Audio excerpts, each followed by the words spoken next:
Hi there, and welcome to our video on the essentials to good living, part of our self-care series. Now, the essentials to good living, well, many people think that eating a healthy diet, exercise, fresh air, and quality sleep are forms of self-care. And look, they are absolutely right. However, these things are a minimal requirement to fulfill our needs as humans. Just to explain from an evidence-based theory, here you can see a pyramid mentioning different needs and the level of importance. This is called Maslow's hierarchy of needs. You may have heard of it. Maslow was an early humanist in psychology, and his theory addresses that we as humans strive to meet our most basic needs, which you can see down the bottom here. As well as this, though, we also seek to satisfy a higher set of needs, which is what we're talking about when we say self care. Up the top here, we can see self-actualization. This is to have a deep understanding and acceptance of who we truly are and what is useful to us.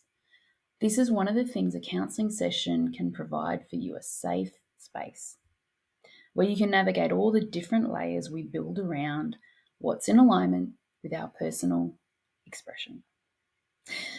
This is where the release and receive and the three categories come into play to make our lives are full of meaning and purpose and not just a day-to-day grind, right?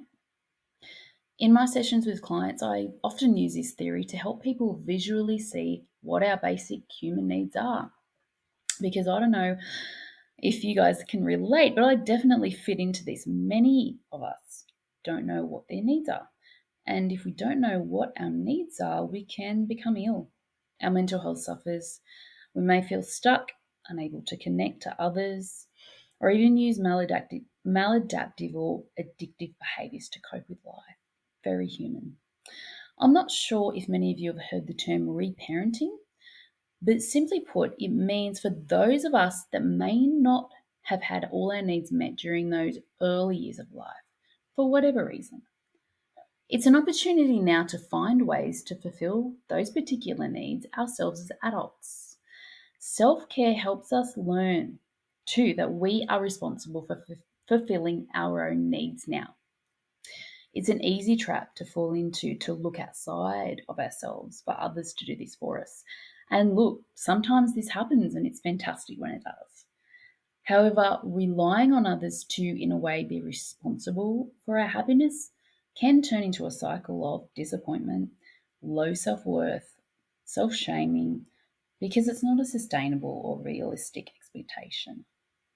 To pull all this together, what you'll find as you commit to your self-care routine that benefits you, right?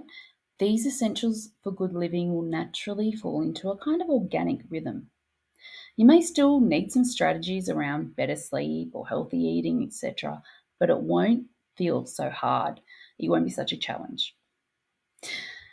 Thanks so much for watching, and please remember, we are here when you are ready.